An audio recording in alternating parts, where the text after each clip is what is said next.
Hello and welcome to another video on my channel. Today I will be showing you how to capture awesome video by just using an iPhone. Hit that intro.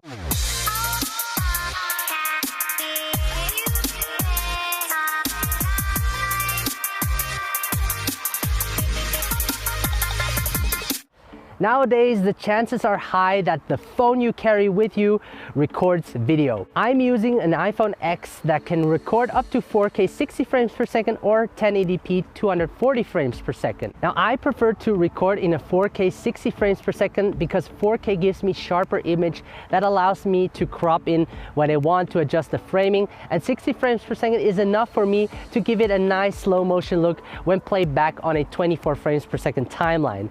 And adding some image stabilization in Final Cut Pro will make it even smoother. Last week in my video, I talked about that gear does not matter. So today I thought I would challenge myself, but also prove to you that even with a smartphone or iPhone, you can achieve a great look. So with no further ado, let me show you my process of how I do it.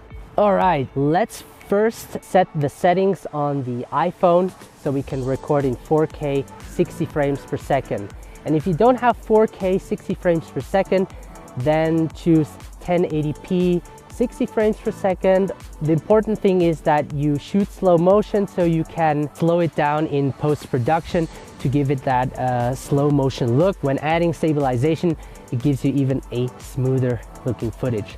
And because we're shooting handheld everything, it can be challenging to keep your hands steady. So what you want to do is go to settings, then select camera, and here select record video, and you have the different options, and I chose 4K at 60 frames per second. So the next thing I do is I think about the location. So I chose to be here. It's a forest and there are a lot of interesting stuff happening as well. So the time of day we have is 12 p.m. Usually I avoid shooting during midday because the sun is at its highest point and you get that harsh light on your face.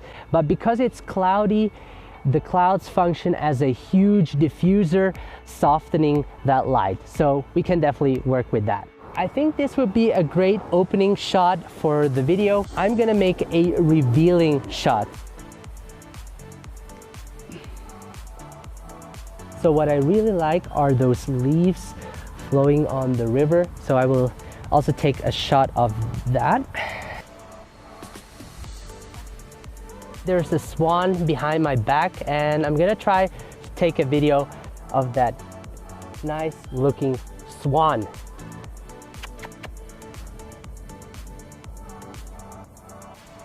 It's a dog over there.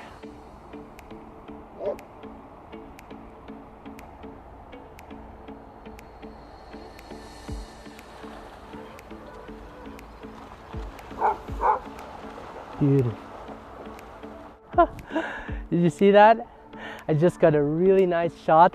That's gonna look really nice. So in this shot, I will record my dirty shoes walking through these beautiful leaves.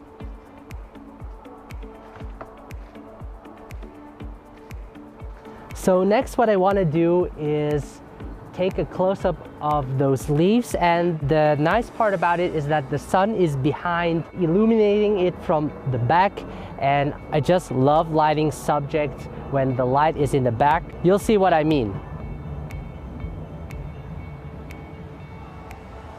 So I picked this bridge because it shows the leading lines, focuses the attention of the viewer towards the subject. I placed my iPhone on top of the tripod just to get a still shot of myself walking across the bridge, and hopefully some leaves will fall off the trees to give that epic cinematic look.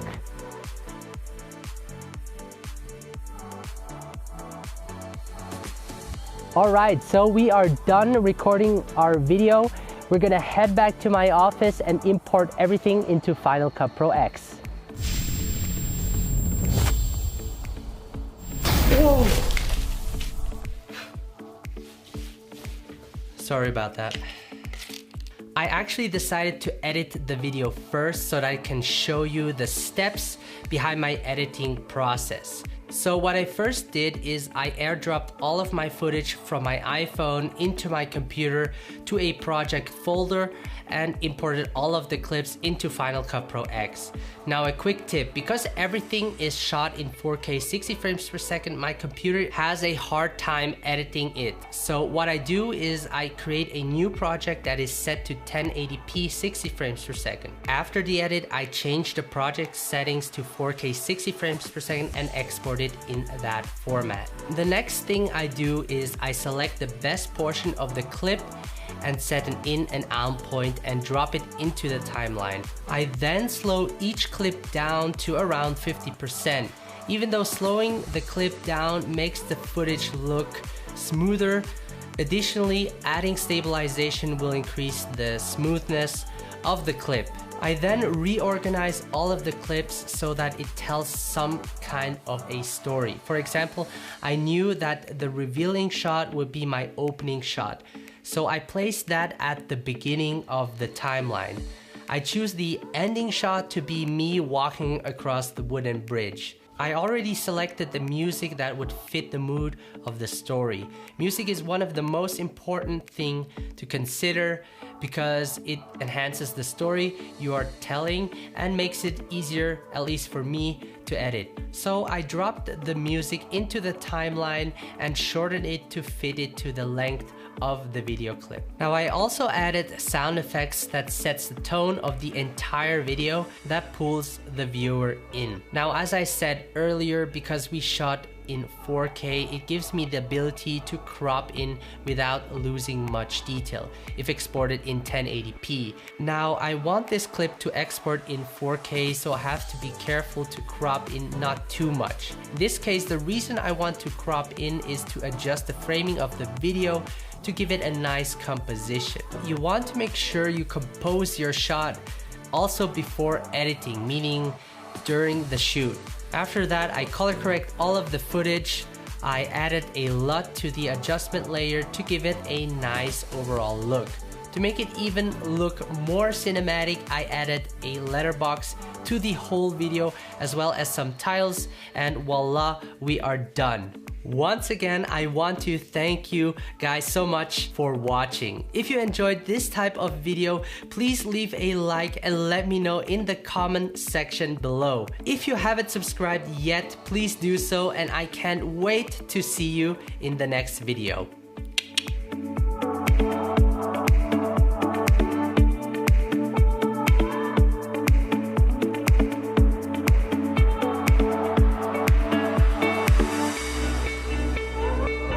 So I think that went quite well.